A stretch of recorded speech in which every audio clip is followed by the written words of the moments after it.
isa kasi pagdating ng araw, Oo, isa kakanta siya. tayo na. Ngayon pa lang, sinasanay na. Ano po, hindi ba ako kakantaw kayo? Ako po yung kabutihan ng Diyos kasi bilang isang ushering na naglilingkod sa Panginoon at tumawag. Hindi ko po magagawa yung kung hindi po sa grasya ng Panginoon at pagmamahal. Kaya po, isa pong hindi karapat-dapat na, kilala naman ninyo ako lahat mo. Hindi karapat-dapat, nagkukulang, pero napakabuti po ng Panginoon sa buhay natin. Dahil yung kabutihan po ng Diyos ay hindi hanggang ngayon, mula po nang naging ushering ako, mula ano po talaga, ipinaranas po talaga din ng Panginoon yung kabutihan niya. Dumadaan man sa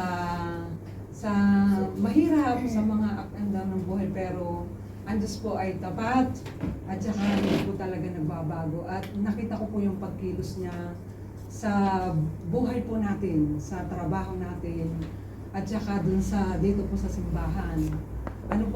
Nakikita ko po yung kabutihan talaga ng Diyos na hindi ko po nagagawa yung the best sa Kanya dahil yung sa sitwasyon, pero napakabuti po ng Diyos talaga dahil siya yung kumikilos at gumagawa ng kaparaanan sa mga bagay na yun. At yun po yung ipinagpapasalamat ko sa ating lahat dahil nakikita ko po yung kanyang paggawa ng kaparaanan po niya na iba-iba naman po ang sitwasyon, katangian po ng tao, pero nananatili pa rin po ang bawat isa. Kaya po, yun yung itinestemony ko, yung kabutihan po ng Panginoon na talagang napakabuti po niya sa ating mga buhay, sa aking buhay po. At tunay nga po na inaalala ko po lagi yung salita niya na ngunit pag sumikatan ninyo sa lahat ang Panginoon, kaya ang Diyos ay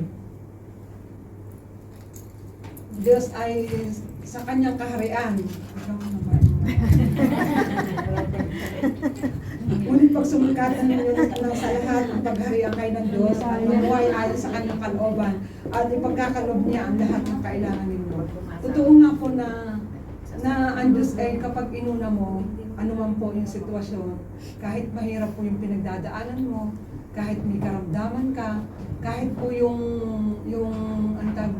mga pagsubok, kahit anong klase ng relasyon o yung mga na-encounter mong tao, lagi po natin tatandaan na pa rin yan, tingnan natin at unahin niya.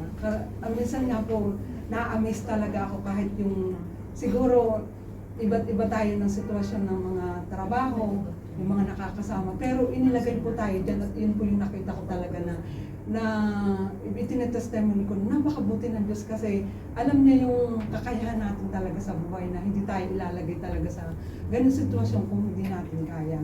Kaya po yun ang gusto kong i-testimony talaga na yung kabutihan talaga ng Diyos hanggang tayo nabubuhay. Ano man po sitwasyon nakakaharap natin mga tao, isipin natin, hindi pa tapos talaga ang Diyos sa mga buhay nila. Kaya minsan yung mga panalangin natin na hindi tinutugon pa ay talagang may timetable talaga dun sa mga bagay na. Tsaka sa mga oras na ito talaga, mula nung nag-ushering talaga ako ay nakita ko talaga yung pagkilos ng Panginoon sa buhay natin na hindi po tayo niya iniwan at pinabayaan. Tunay nga po na minsan nakakaranas tayo ng panghina, tsaka yung kapaguran. Ay tunay nga po na isa rin po ako na nakatagpo sa Panginoon at nakasumpong na nakaranas po talaga ng kapahingahan at kagalakan po sa Kanya sa kabila po ng mga pinagdadaanan sa buhay. Totoo nga po na pag pinagharian po tayo ng Diyos, siya po yung magdadagdag ng lahat ng bagay.